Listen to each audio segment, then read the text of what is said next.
Okay, started recording. Morning, everyone. I hope you are all well and warm. Good morning. In this morning, Sam.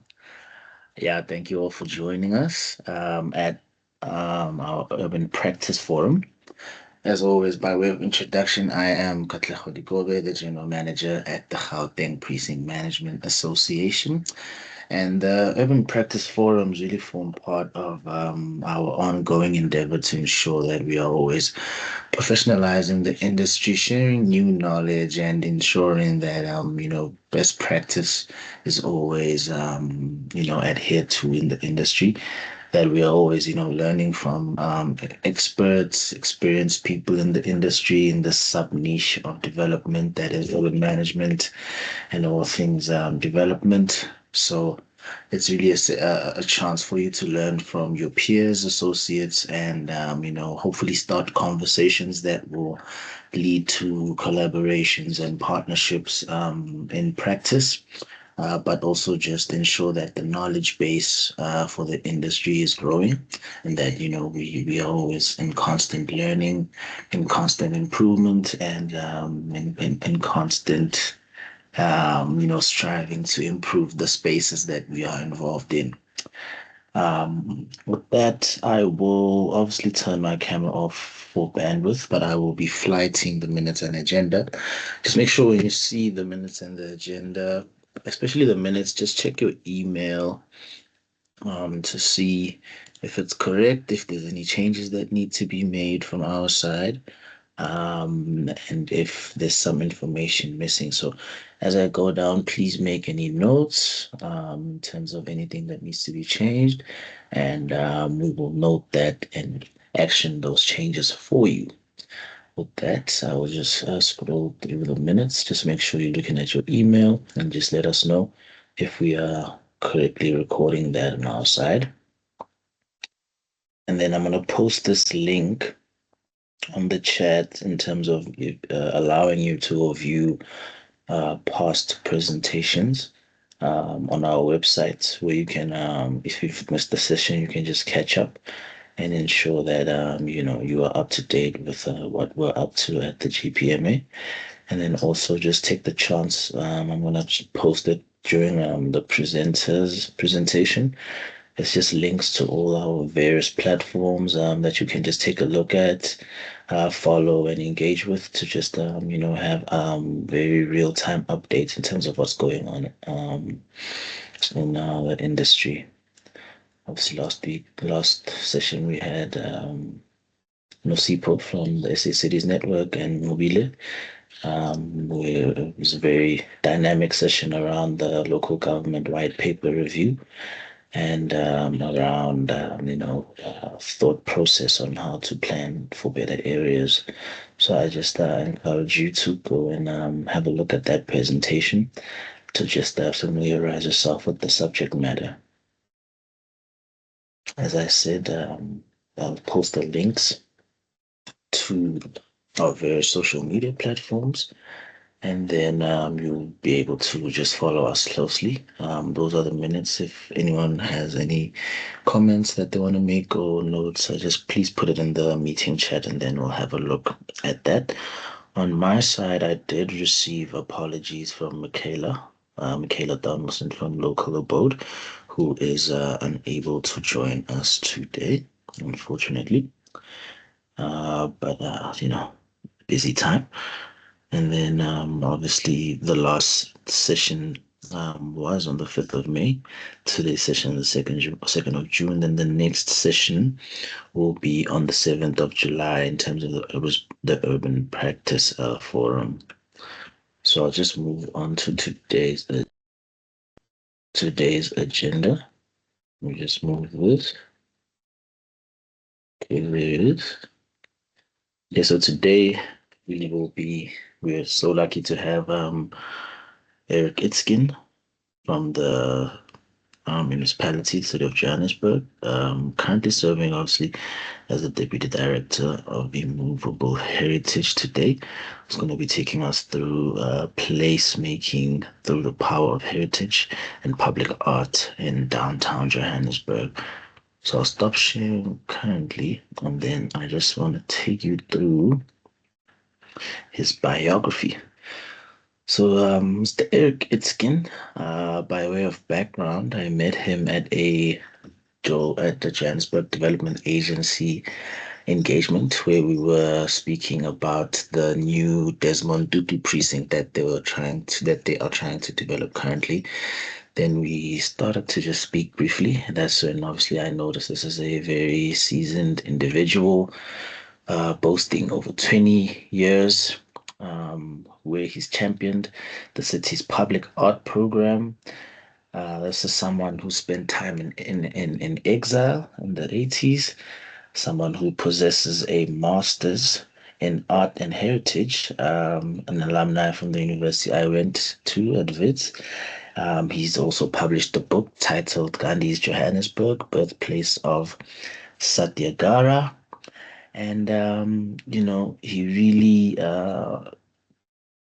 expanded the online access of Johannesburg to art in terms of creating the Joburg online catalog of public art and the Joburg online heritage register. So, very, very seasoned individual, really responsible for managing monuments, heritage sites, public art, as well as naming of streets and public places, which I found quite interesting. So, without really wasting time, I'm just gonna, allow Eric to come in, flag this presentation. We had a conversation about his nervousness, the technical issues, but I think we'll be fine. Yeah, Eric, please just come in and introduce yourself, like your presentation, and really just take us through what you want to share with us today. And also, thank you for joining and spending time with us as well. Okay, thank you, Kathleto, and to the practice group. I'm not sure if my presentation is showing on your screens. And am I audible? You're very audible. The presentation isn't showing it. Okay, so I'm clicking for that. Yeah, you just have to click share, and then obviously you click this option that says screen. Okay, so I've got an option present in Teams, which is what I'm clicking. I don't see others. Let's see from beginning. Okay, how's that? Okay. So wait, are you in the Teams meeting? Yes, I'm in the meeting. Yes, so what you do is at the top right, you just click share, and then it's gonna give you a few options, and then you pick the one under screen. You just click that, and then it should be sharing, like I just did right now.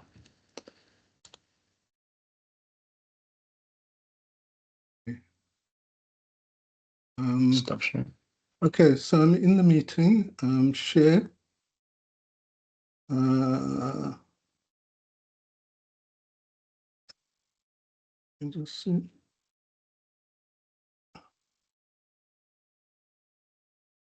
So it's saying share content. Let me just go down. Yes, and then when you read there's one that says screen, so you just click that one. I don't see screen. Yeah. It's the one Okay. that kind of it kind of looks like a picture in a way. Yes, there we go. There we go. Thank you. Great. All right. So let me just do slideshow and take you a little back.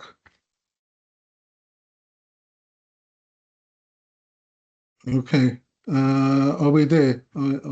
Yes. Are you all seeing the opening slide? All right. Thank you so much for that. I'm going to leap right in.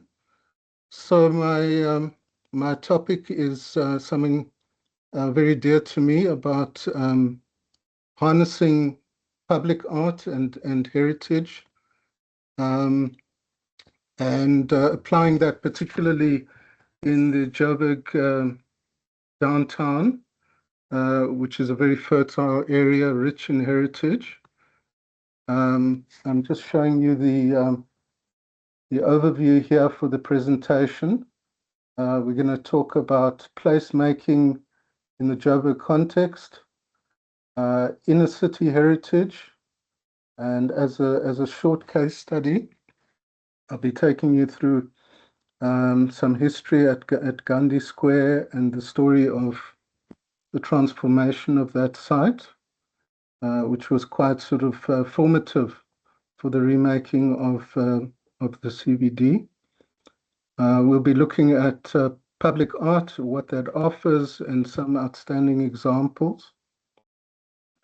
Our Blue Heritage Plaques program, which we use to kind of recognize and mark outstanding sites.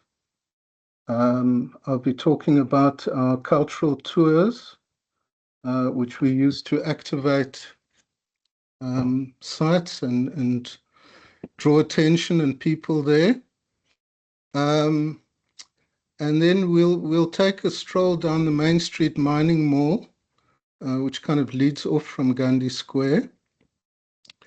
And finally, I'll be talking about digital transformation programs where we are placing a lot of our resources, online to increase access and just to find new ways of engagement. So here we just want to open with some unpacking just a few of the issues on place making in Joburg. Joburg is a city of deep historical divisions, place of rapid transformation, and a vibrant kind of cultural landscape. And against that background, progressive placemaking needs to go beyond basic urban design and beautification. It's a philosophy and practice centered into transforming public places into memorable and meaningful destinations with a strong sense of place. It's a collaborative process that involves a whole range of role players to creatively reimagine spaces that enrich the urban environment and promote well-being. In the Joburg context, inclusive placemaking serves a dual purpose to foster social cohesion through safe, inclusive, walkable environments where diverse publics can interact and promote renewal. And the flip side is countering urban fragmentation. It transforms transit corridors and precincts and various kind of inner city spaces into active community hubs that people want to care for and protect. Okay, so the inner city has special kind of depth to it. Joburg this year is 140 years old. And these central spaces that we're going to be looking at are areas where Joburg first developed, as a booming city starting in 1886. And these are places that hold a unique concentration of historic assets. The biggest single concentration of heritage buildings is around the CBD, where you have some of the first skyscrapers like the Barbican you can see there, which is close to 100 years old, and elaborate buildings which have survived, various transformations in the city. The inner city particularly is also home to a very large concentration of public artworks, including many on heritage themes. and I'll be showing you some of those. And I'm going to start our journey with the transformation on Gandhi Square, which, as I said, was a formative renewal space for the city centre over the past 30 years. A place where we've kind of redrawn the imagery, drawing on the history and heritage of the site. So historically, this was a place of racial exclusion and domination. And it's only in recent times that it's turned to be, reconfigured as a privately managed public space, which aims to be more socially inclusive. The present Gandhi Square, which you see there, is only the latest incarnation of a site which has carried a number of different roles and names and identities over the years. So it emerged first as Government Square, that was the name, from the 1890s, where it was the site of the early law courts. So this began as, Joburg's original legal precinct. And in the later 20th century, it became Van der Bijl Square, during which time it served as a whites-only transport hub. And now as Gandhi Square, it serves still as a transport center, but also a heritage site and a site of urban renewal, which has spread outwards to some of the adjoining areas as well. So, as I mentioned, it began as the legal precinct. It housed the magistrates' courts and the High Court. Right at the center of the square, you see the building there, which no longer exists. And it drew a whole number of lawyers who clustered their offices around the square. And joining them in 1903 was M.K. Gandhi, later on known as Mahatma Gandhi, who set up as an attorney just close to the square in Rissik Street, actually corner Rissik and Anderson Street. So you see him there with on the right with colleagues outside his legal offices, which were called court chambers. So both of those buildings don't exist, the court and his offices. And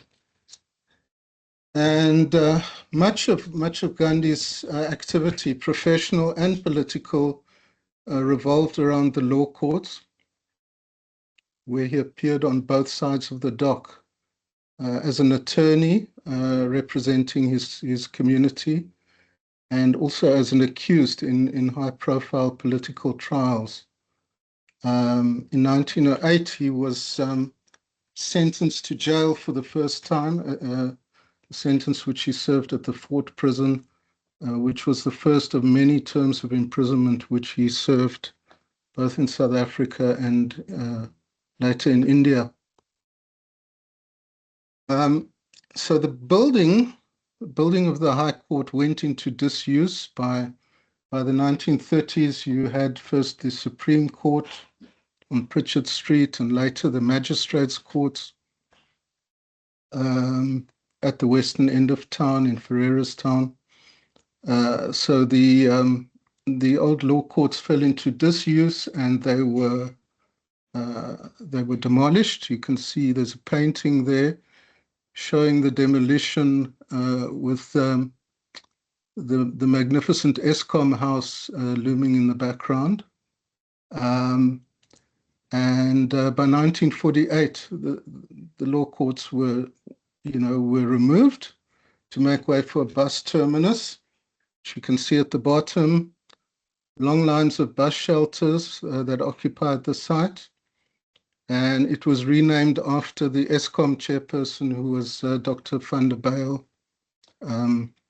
So the connection there was with that Eskom house as the landmark building on the west of the square. And moving towards recent times, by the late 1990s, Gerald Itzkin, who was a budding property developer, championed the redevelopment of the site together with the CJP, Central Joburg Partnership, who formed the Van der Bijl Square Consortium as the management structure. They managed to get a 45-year lease agreement with the city council, and it became the first major public space in Joburg to be privately managed via a SID. And you had the redevelopment physically of the site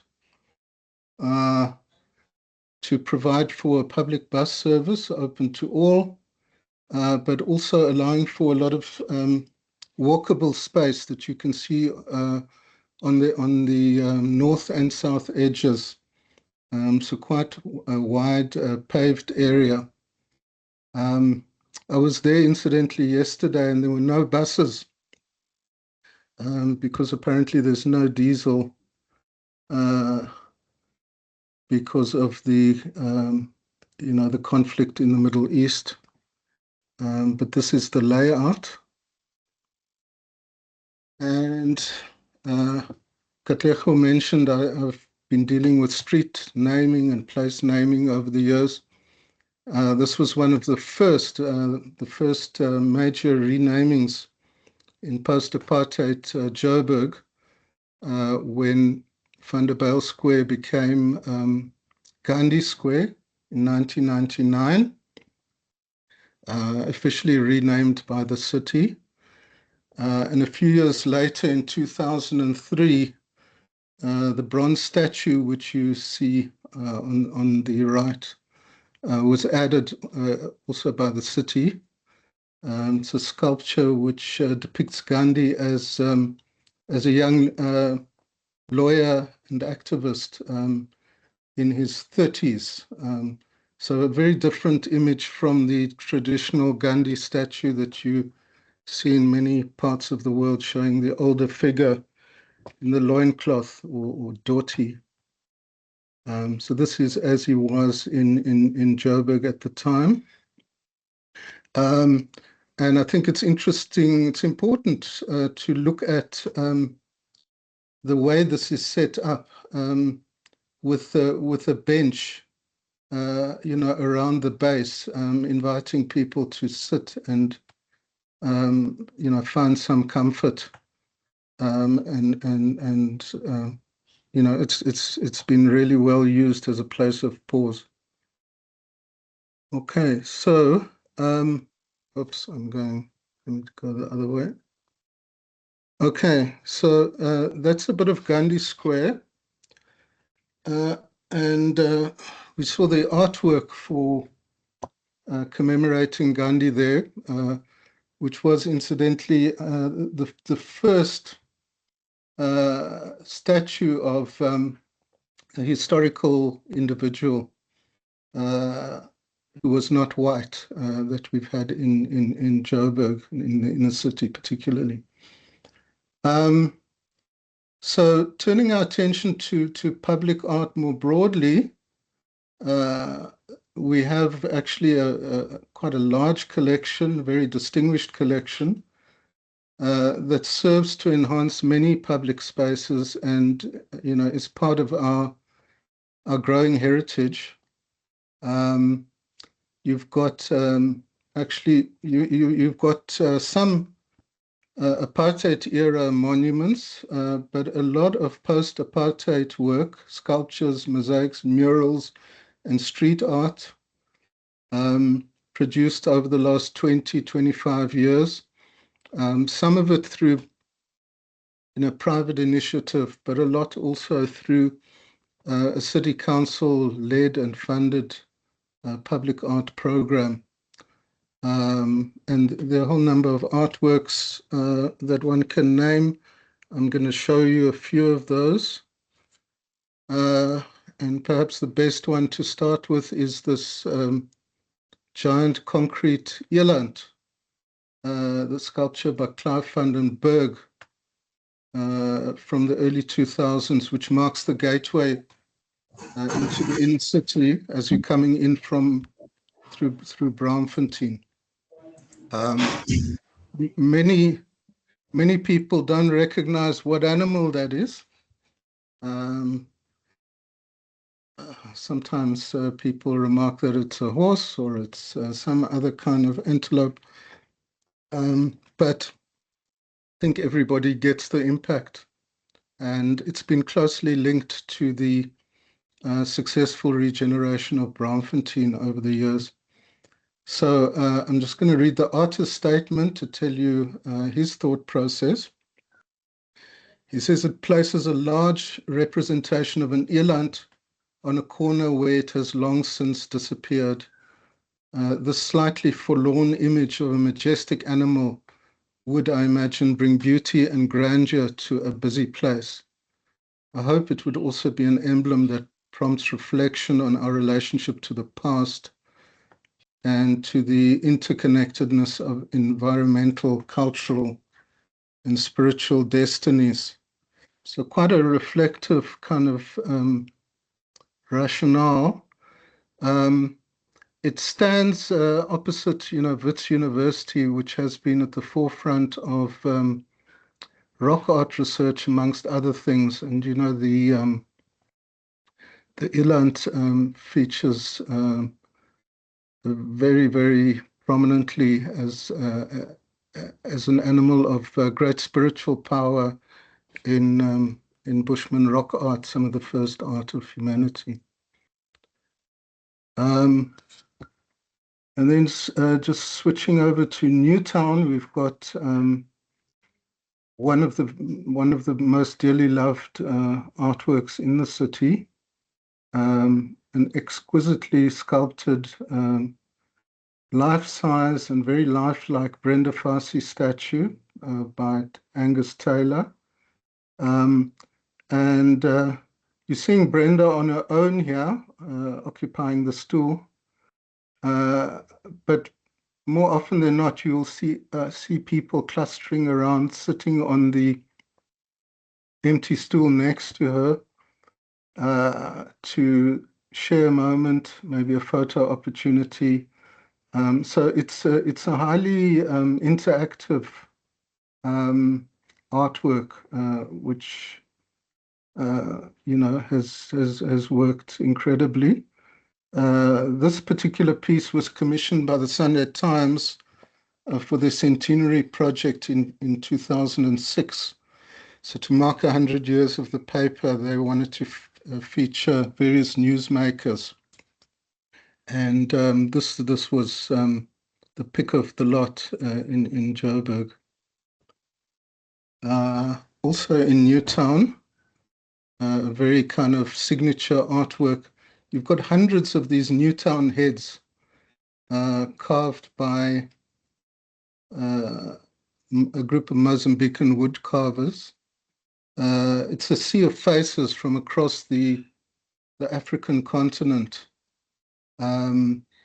which celebrates Pan-Africanism and human diversity.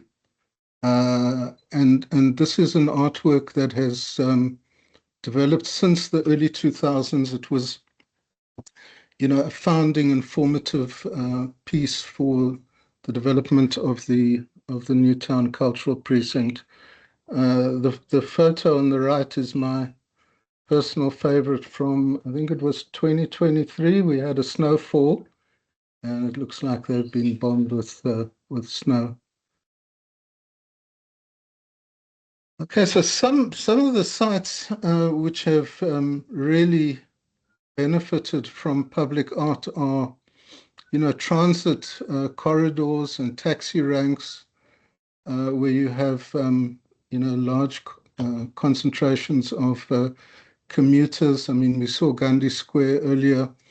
The picture on the on the right shows the resting cows mosaic, which is at a long distance taxi rank near Ellis Park in Doornfontein. So you've got people, migrants, going to and fro from their rural homes, and of course this speaks to the huge place of cattle, in many local cultures, and the longing of migrants for their rural homes. The other example that you see at the bottom is the mother and child statue at the Metro Mall near Newtown. And here you've got the protective figure of a mother with a young child, or it could be a granny, a gogo. And one of the joys of this artwork is the kind of community feel that it has. It was created by a group at the Funda College in Diepkloof, Soweto. All right, and then I wanted to kind of show the interaction, of heritage and public art. Where in combination they can move way beyond simple beautification into powerful tools for storytelling and identity building. And a prime example for me is what we're looking at here. This is Chancellor House in Ferreira's Town, corner Fox and Gerard Sokoto Street. And that was the offices of Mandela and Tambo attorneys in the 1950s, when they were the only black-owned legal firm in the country. And black people were, facing a terrible onslaught of, mounting apartheid legislation, restricting their rights more and more. And you had a flood of people coming to these offices for some sort of legal recourse and relief. So across the road from the offices, you have the shadow boxer sculpture, a steel cutout representation of Nelson Mandela as an amateur boxer, which was his sport and hobby in the 50s. A brilliant artwork by Marco Cianfanelli, which kind of just bridges the divide between these offices and the magistrates' courts where Mandela and Tambo practiced. So there you have another view with the magistrates' courts in the background. And in the artwork, the sport of boxing provides a kind of a metaphor for the anti-apartheid struggle. With Mandela and Tambo both battling at the courts and in the wider political arena. So a bit like Gandhi earlier, Mandela was, on both sides of the dock as an attorney and as, of course, an accused in some of the biggest political trials of our history.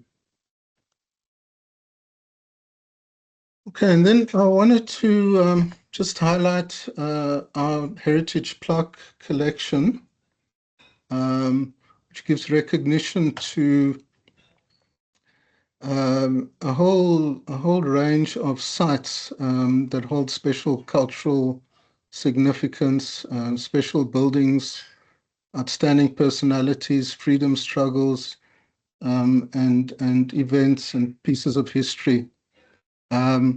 So the blue plaque is an internationally recognized heritage symbol. They started in London ages ago, but ours differ somewhat. Ours have short texts to help give interpretation. If you go and look at the ones in London, they'll just tell you this was the house of Charles Dickens or someone else, and they're pretty bare and scanty in terms of um, the inscriptions. Um, and I think the photo at the top there on the right shows the sort of engagement that the plaques can engender. This is people, I think, mine workers standing outside the National Union of Mine Workers building on the south side of Rissik Street. Um, and the other example lower down is on the High Court building, which is on Gandhi Square. It's not the original High Court building, but a building named after that one, also old. Um, and we have currently more than 230 plaques with city branding. Um, and you've probably seen many of those. Okay, now to bring groups of people together, to experience some of the sites, adds an important dimension. And we have actually from the city developed a number of tour routes and packages going to various destinations.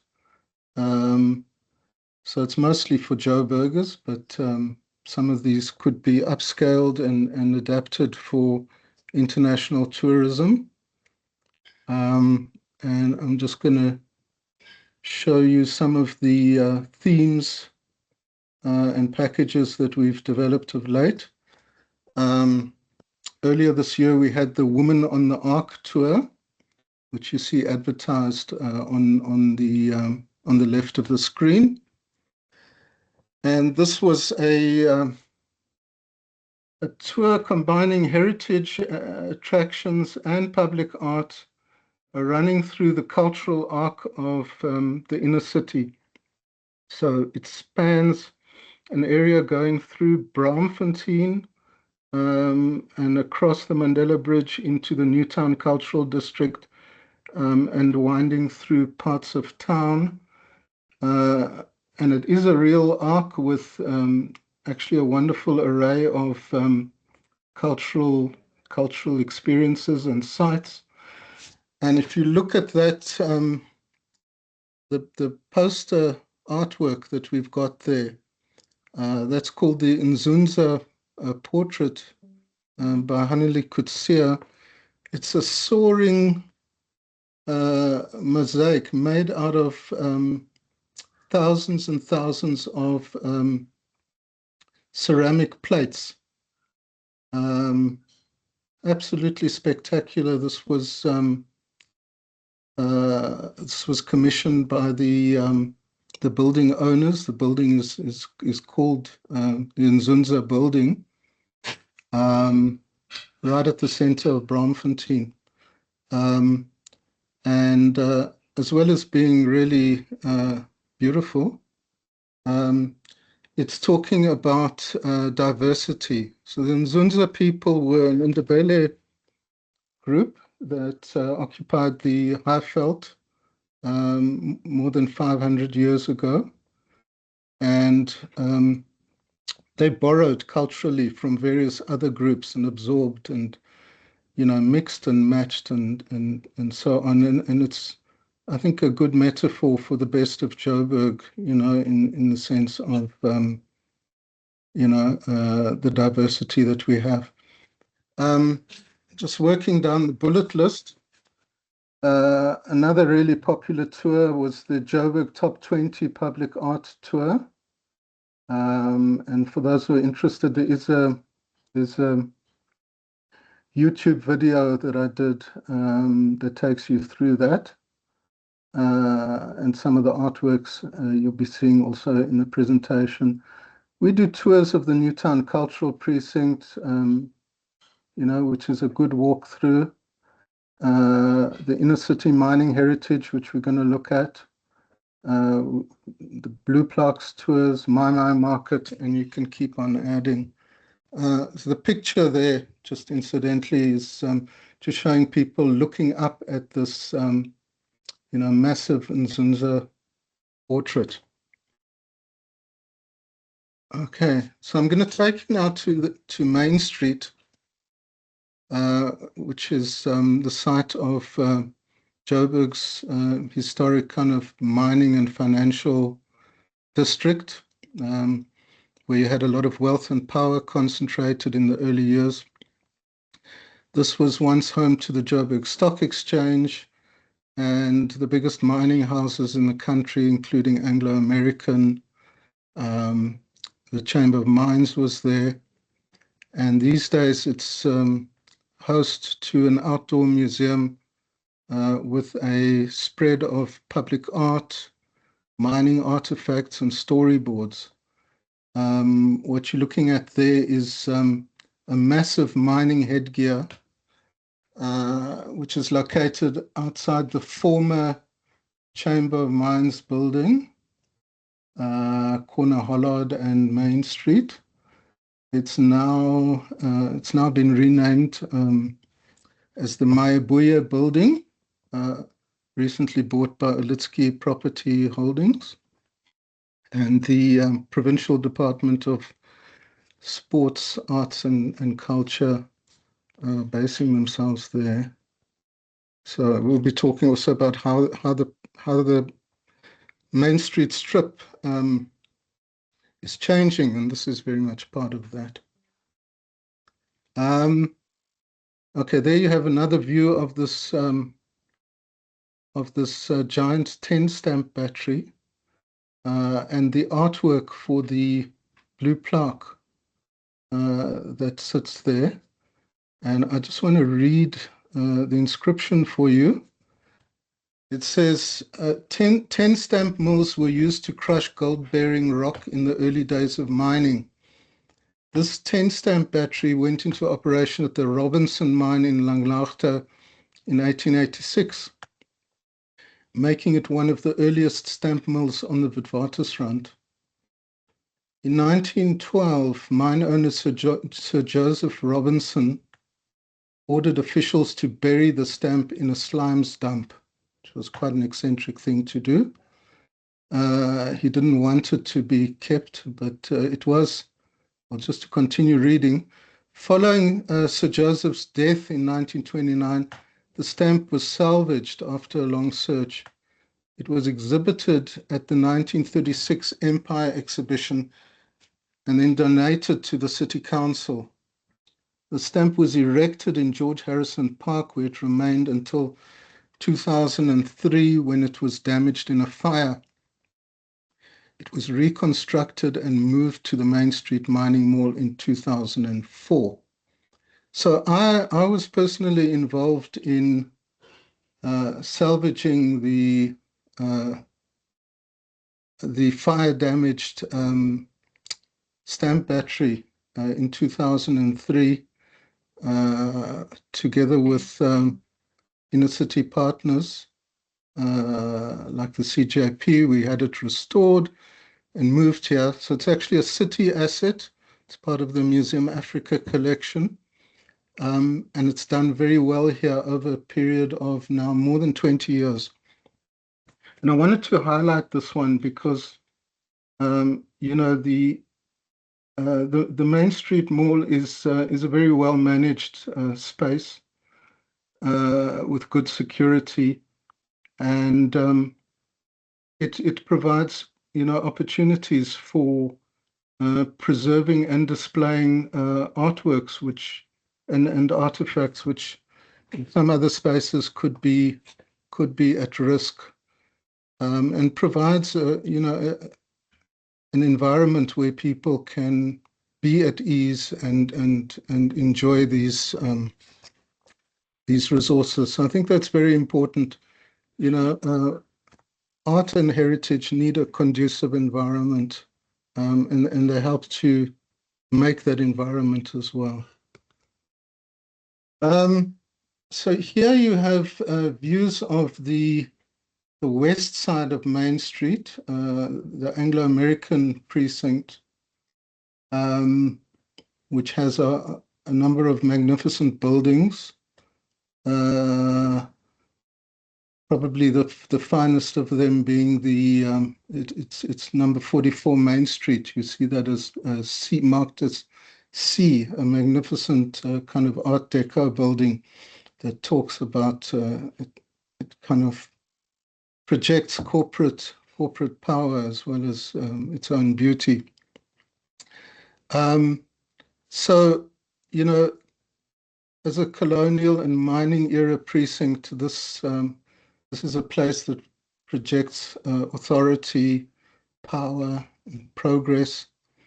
And historically, it's been shaped by mainly corporate symbolism, which was conceived during Johannesburg's height, during the mining boom, with an emphasis on extractive kind of corporatized narratives.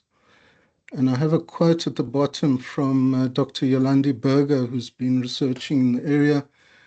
She says, the architecture communicates wealth, control, and colonial modernity, foregrounding corporate progress while obscuring the social and environmental costs of extraction. We'll come back to that idea. So just to also feature some of the really impressive artwork, you have the Impala Stampede, an arch of leaping impala by sculptor Herman Walt, which was commissioned by Ernest Oppenheimer. It was actually a gift to the city. And for many years, this stood in the Ernest Oppenheimer Park at the back end of the Rissik Street Post Office. And disaster struck in 1999 when the artwork suffered terrible vandalism, with the heads and some legs of the impala being sawn off by vandals in search of recyclables. But what many people don't know is that it was, wonderfully reconstructed and reestablished just here outside the Anglo offices. And it's as if they're waiting for new life and change as well, because Anglo have departed, but others are moving in.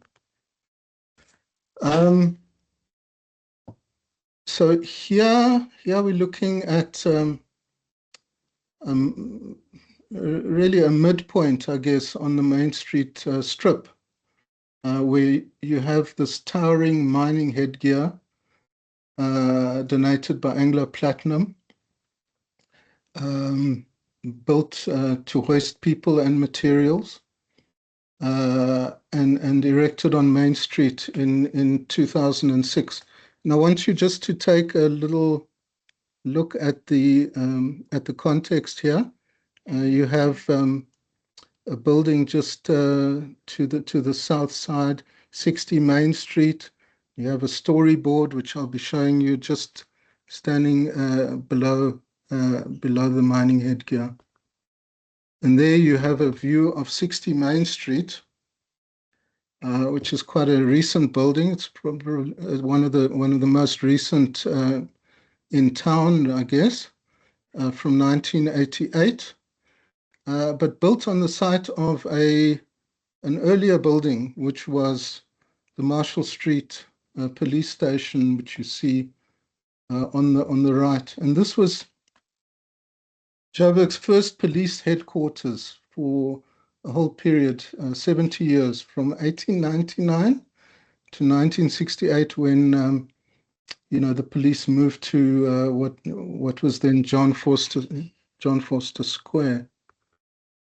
So this was quite a feared and forbidding place for many, with underground cells. and reputed to be virtually escape-proof, but nevertheless, there were some daring escapes.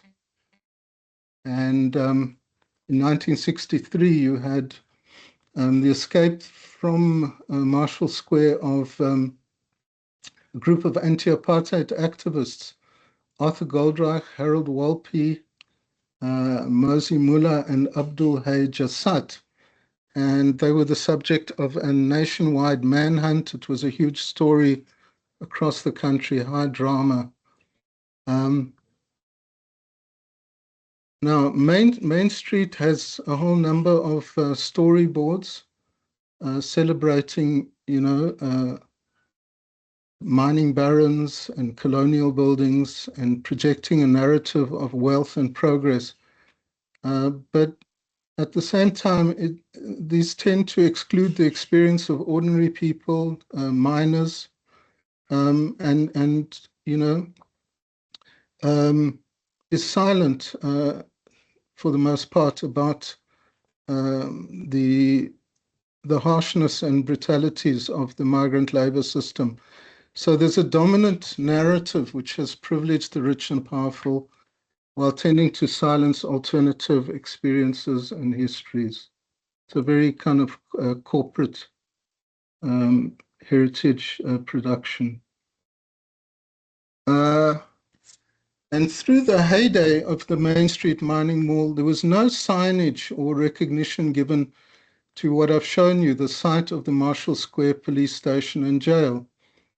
Um, and this was only corrected quite recently in 2021 with the addition of a new storyboard close to the mining headgear, and you see it here.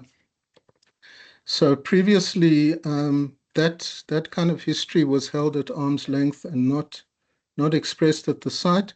We brought the storyboard from the city. There you have some of the content, includes a Sunday Times article on the Great Escape.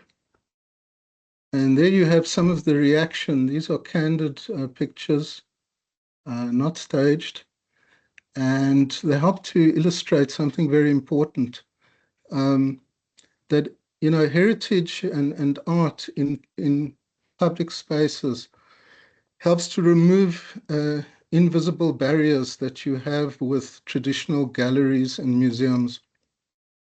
Many people wouldn't enter the thresholds of formal museums or art galleries, but in this kind of context, everybody, regardless of social status, economic background, is invited to engage with public culture, histories, and there's no cost.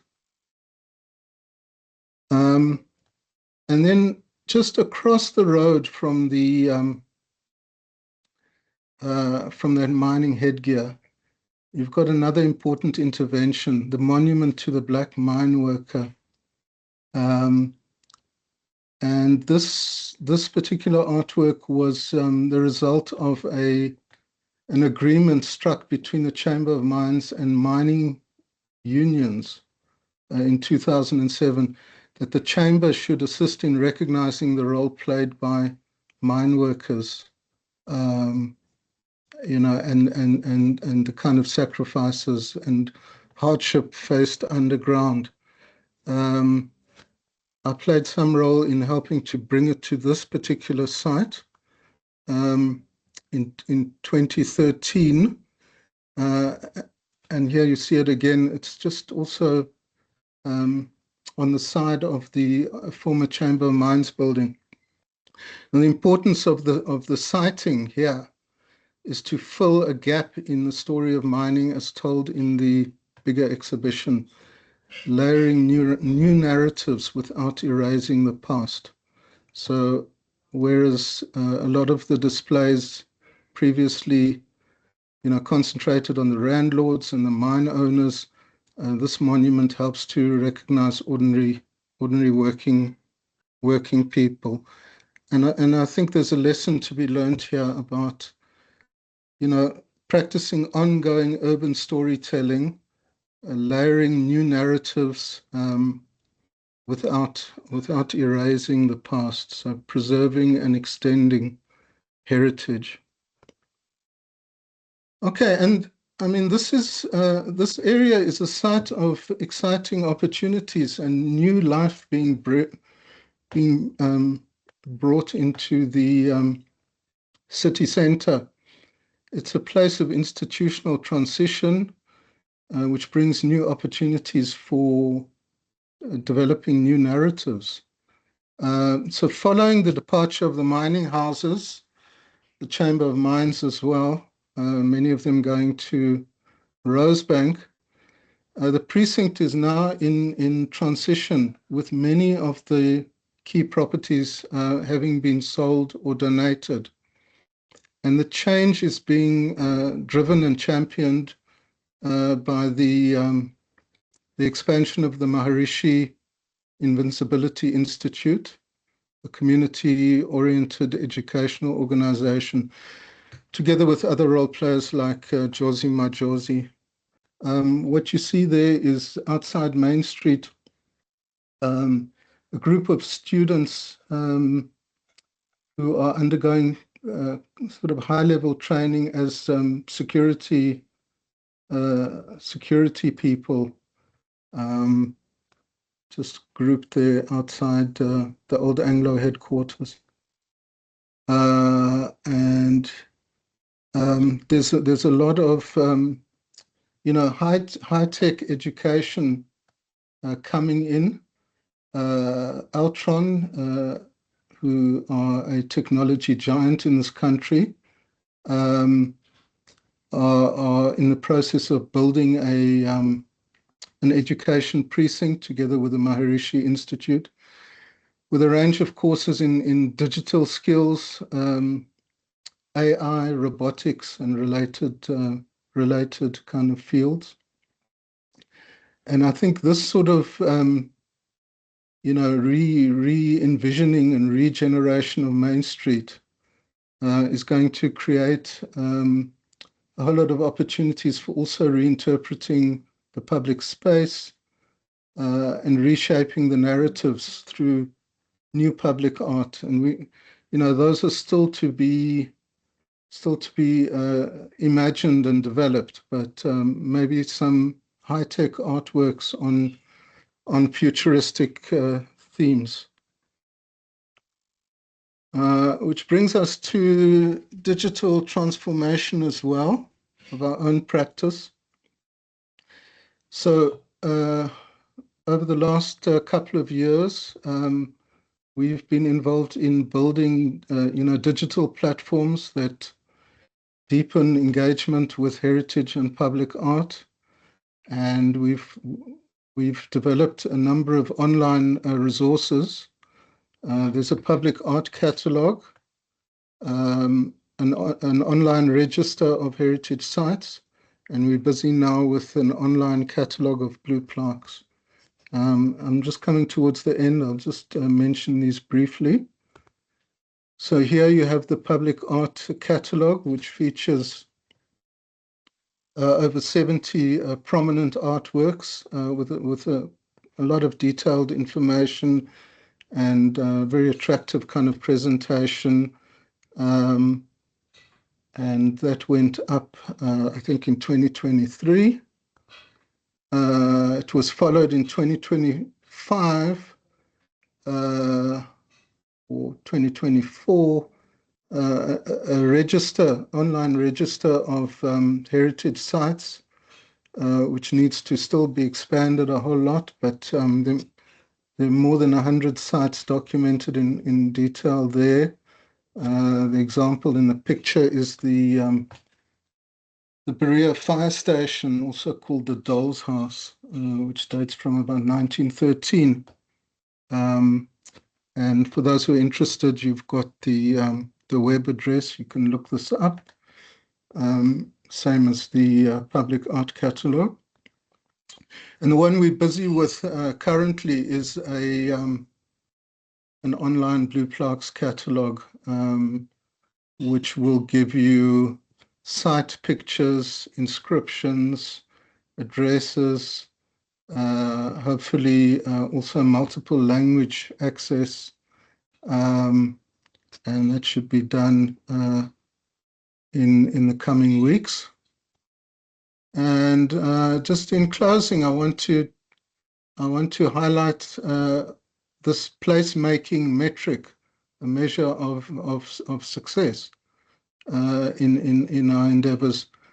True success in a heritage or public art intervention is not measured by the aesthetic value of the final object alone, but by the behavioral change it creates. Whether people stop to talk, stay a while longer, or step forward to help clean and maintain a space they now feel belongs to them. Okay, thank you very much for your attention.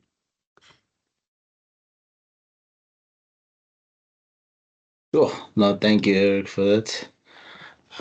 Quite an interesting presentation. So much going on, so many projects that you've been involved in. I'm surprised you remember all the small details around each project. Yeah, no, thank you for that, definitely. For me, I think a question, well, my first question, honestly, and then obviously we'll do a round robin to see who else would like to ask you a question or connect with you after this session. But honestly, as someone who's really spent so many years shaping Johannesburg's heritage landscape, what gives you optimism around the future of the inner city? And, kind of where do you see like the greatest opportunities for transformation in the space?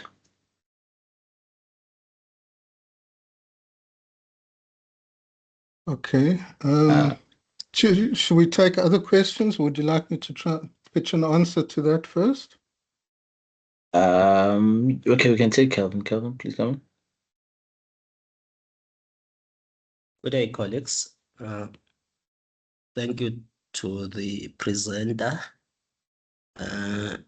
It is quite fascinating to see how rich is our city in terms of heritage, and what is disappointing, majority of us locals, we are not aware of these sites. And my question is that what is your approach in terms of promoting and encouraging people to visit these sites? And what is your relationship with your tour guides who brings people into the city? Also, I've noticed that you have included some of the mosaics, but I think these tours must also incorporate mosaics tours. Because why I'm saying that, we recently commissioned a watershed mosaic behind the Joburg Theatre in that plaza on Simmons and Amersfoort. Yeah, it is a quite interesting what call a self-explanatory mosaic. So really you need to consider also incorporating those mosaics. My apologies, I missed the first part of the presentation. Thank you. No, thanks, Kelvin. Maybe let's take Andrew and then allow Eric to speak. Thanks, Koteko. And Eric, thanks very much for sharing this with us. We've done quite a bit together on various projects. And it's great to see the progress you're making with regards to bringing it all together and sharing it with people. But I am very concerned about the rapid loss of our heritage, particularly around buildings, the illegal occupants, the developers who ignore what should be done. And I know you're hugely under-resourced, but somehow, somewhere along the line, we have to take a harder stance on this. As you know, my own personal pain is around the loss of the Crown Mines head office, which was in a magnificent building. And these sort of buildings can never be replaced, and yet we are losing them probably on a daily basis and being reduced to pictures and memories. How can we bring this aspect of our city? You know, you go to some of the other cities around the world and you just admire the heritage and the recognition of the past. Where are we getting it wrong in our cities in South Africa, and how and if we can turn it around? Thanks. No, thank you, Andrew. Eric, you can respond in any. Okay. All right. So, Katlego, let me start with your queries and comments. Reasons for optimism. Well, I've tried to show some in the presentation. The this development of an education campus in the heart of town, is the historic kind of hub around Main Street, which has more dimensions to it than I've been able to say. It's bringing in massive new cohorts of young people to energize the space and I mean that's the kind of green shoots renewal that you need, and it's got a kind of a popular edge and a community base. It's not replacing like with like. It's not purely business oriented, but it's got, I think, some economic base because it's based on skills development, which can grow the economy and create employment and so on. But well, I mean, just to continue on that line, I mean, our experience in bringing people in to see and experience with us, the depth and the richness of some of these routes gives encouragement on those tours. I mean, some of the people are, new to the inner city, and the kind of responses that we get, are very very uplifting. And I think the emphasis has to be on exposing youth to the great resources, which we are adding to, in terms of actually new displays and renewal. So part of I mean, I focused a lot on the production of monuments and public art, but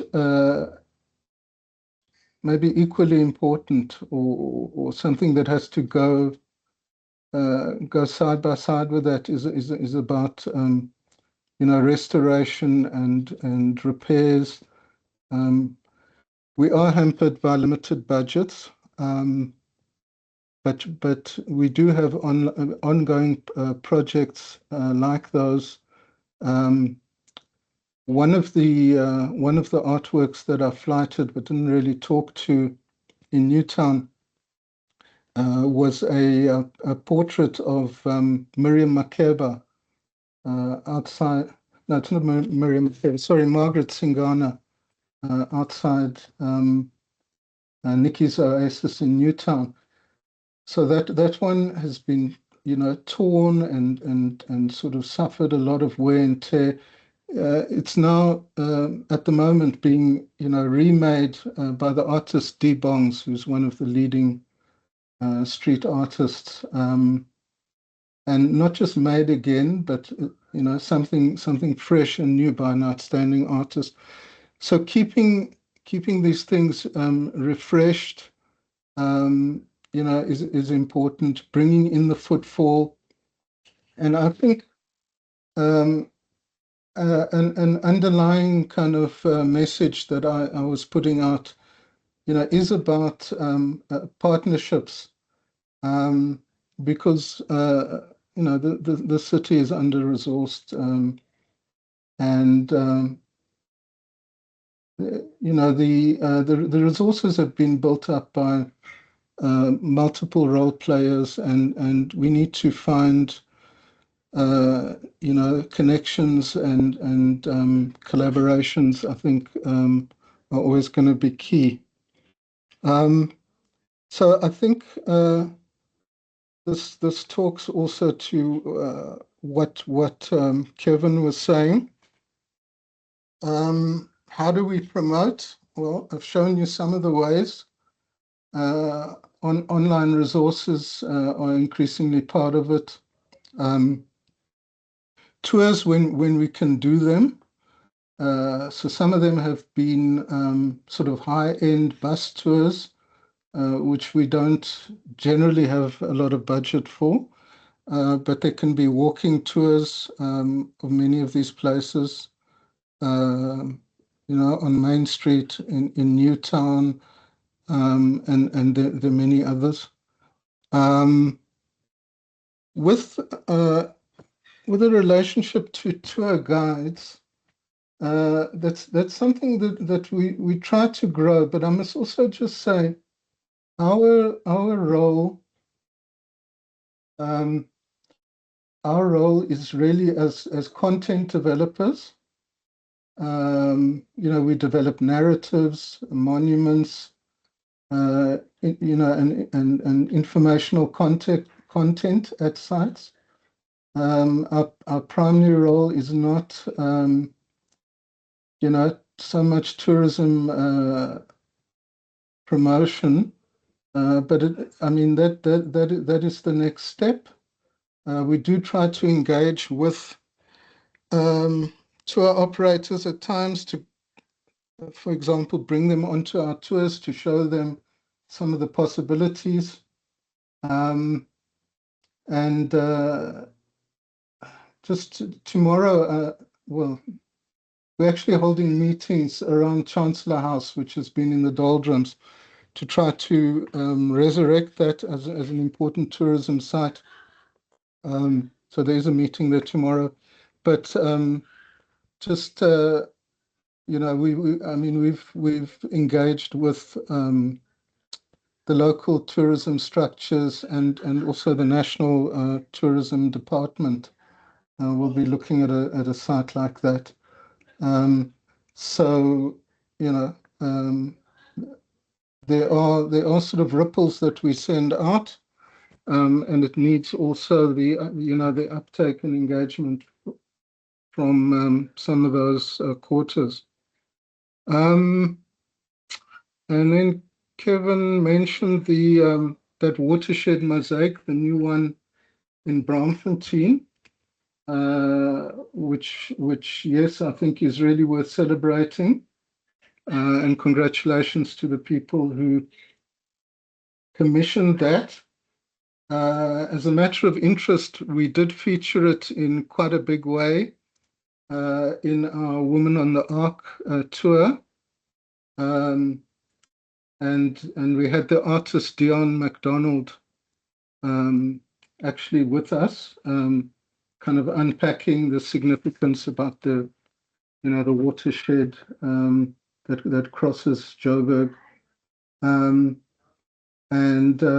that's something quite special when you get an artist with their own kind of vision and infectious enthusiasm together with engaging with the public. It's quite a thrill. And then Andrew is raising obviously important challenges that we face. We have a lot of illegality. We have problems with access to the plans archive currently, which makes the sort of control and management of property development very, very difficult. And I mean, absolutely, those things need to be fixed. We need much greater enforcement capacity. So that's on the side of the city and also the heritage authorities. And I mean, the other side to it is to recognize that we do have a large stock of heritage. We can't afford to lose heritage, and I mean we must marshal and promote the heritage that we have. If you take a long-term perspective on Joburg building history. Yeah, we've been very wasteful. It's only in quite recent times that there has been legislation protecting structures older than 60 years. In the past, many of those buildings were simply demolished without real recourse. But we need to tighten up and yeah, Joburg, unfortunately, is also characterized by kind of seesaw development where, you have some areas on the rise and others in sharp decline, and it's sort of combined and uneven development. And it can be quite nerve shattering, and we need to get a grip. So I hope that helps a bit. Thank you. No, thanks for that, Eric. I've never heard that before. Seesaw development. I think it's very accurate, in terms of Johannesburg being so split into different pockets of excellence and development. But I know you mentioned this, as you are rounding off and preparing for retirement and winding down and all that. But I just wanted to give you a chance to kind of share what key lessons or pointers that you'd want to share with the next generation of city makers, precinct managers, urban practitioners around how to approach public art, how to approach placemaking. You mentioned quite a few things during your presentation around it's not about the aesthetics, but around the behavioral change. But, just speak to that in terms of, someone who's, preparing for retirement.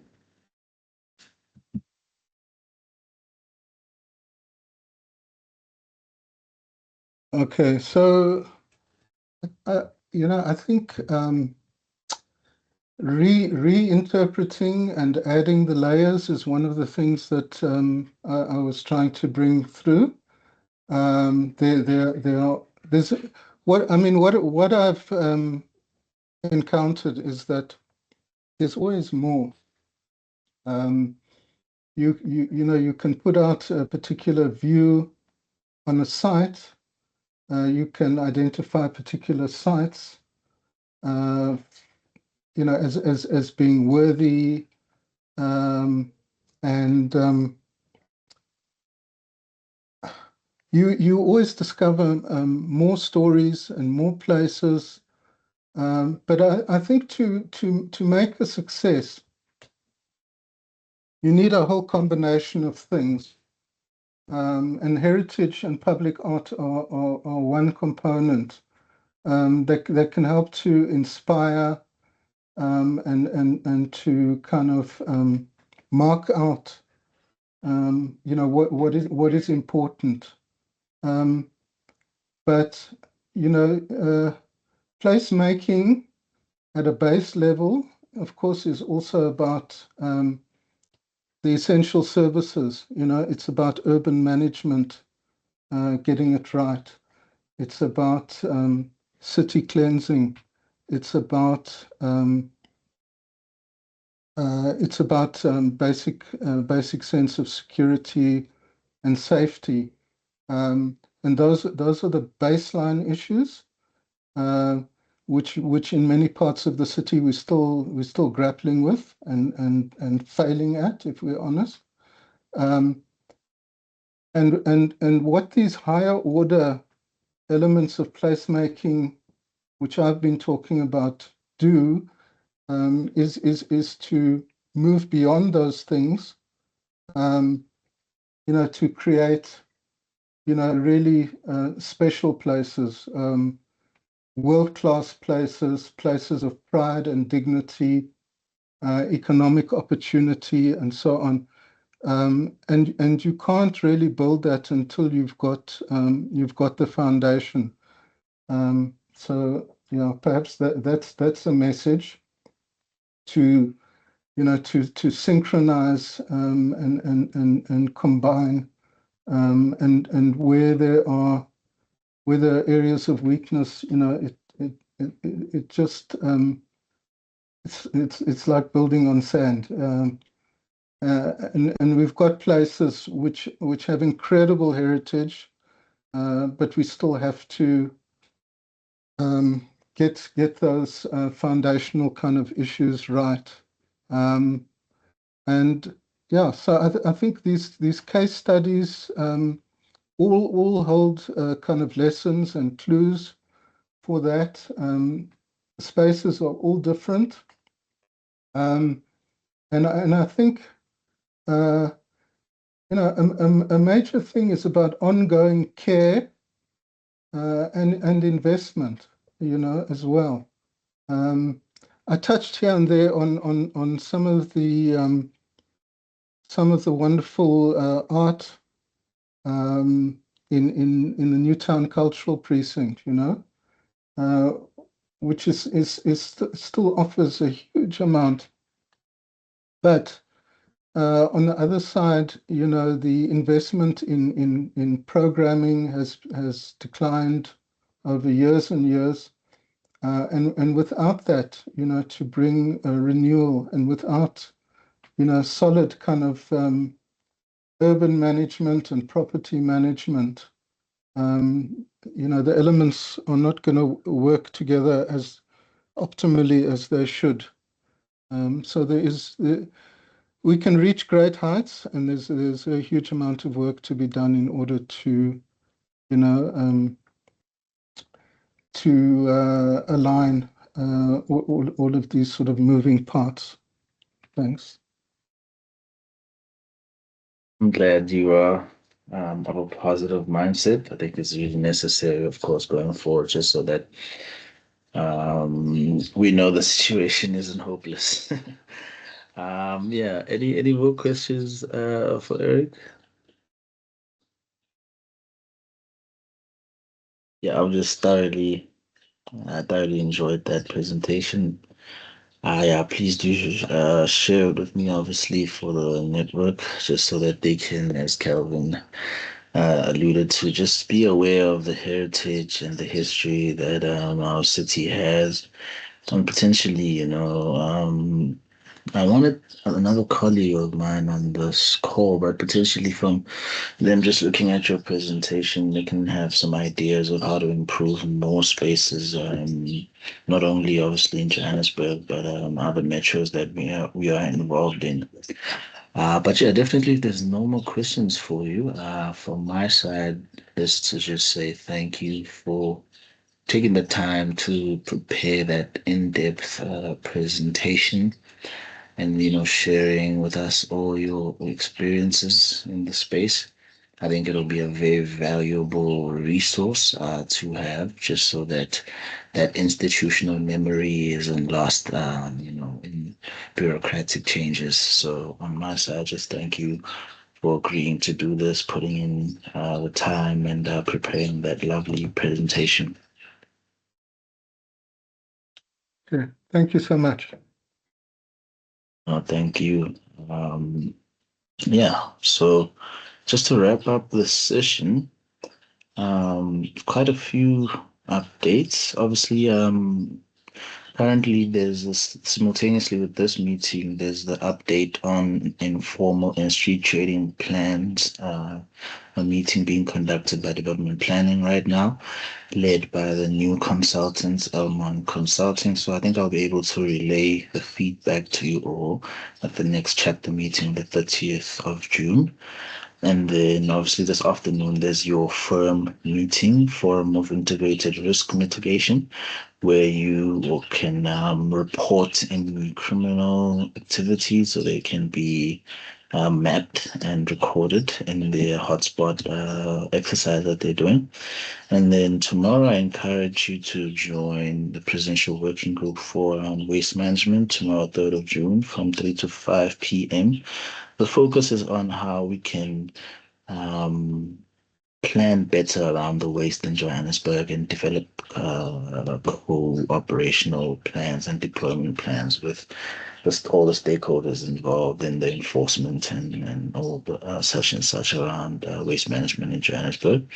So if you want to join that, just let me know. And then on a positive, there's a lot of progress in establishing a framework for Ekurhuleni around CIDs.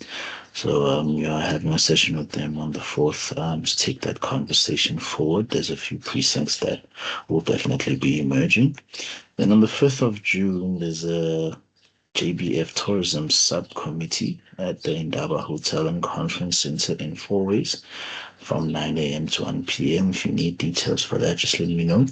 And then also on the 5th of June from 9 a.m. to 11 a.m. on Microsoft Teams, we will be meeting the new consultants for the Johannesburg High Court upgrading, Vezi Mahora JV. I saw communications from Idumile and Mudiba.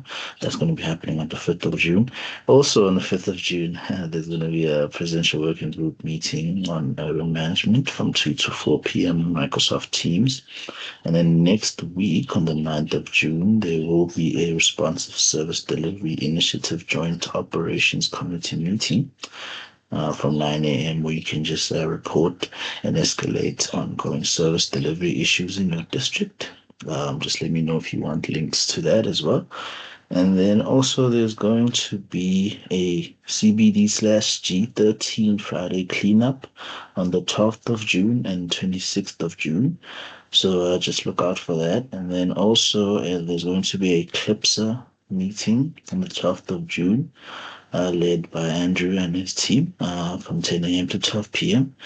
And then also on the 30th of June, the Gauteng Department of Environment will be having their Q1 climate change forum as well. And then we will have the next Urban Practice Forum on the 7th of July. And then the next chapter meeting will be on the 30th of June. I think that's all from my side. This will also be put on the calendar on our website, so please have a look at that so you can just keep track of all these dates that are coming up. And then, yeah, from my side, I think thank you all for coming. Quite great presentation for those who aren't here. Hopefully, they can catch up and watch. But definitely thank you all for joining. And I'm just going to draw the meeting to a close. Enjoy the rest of your day and month. Thank you. Thank you. Bye-bye. Thank you. Bye. Thank you. Thanks, everyone. Cheers. Bye, everybody. Bye, everybody. Bye-bye, everyone.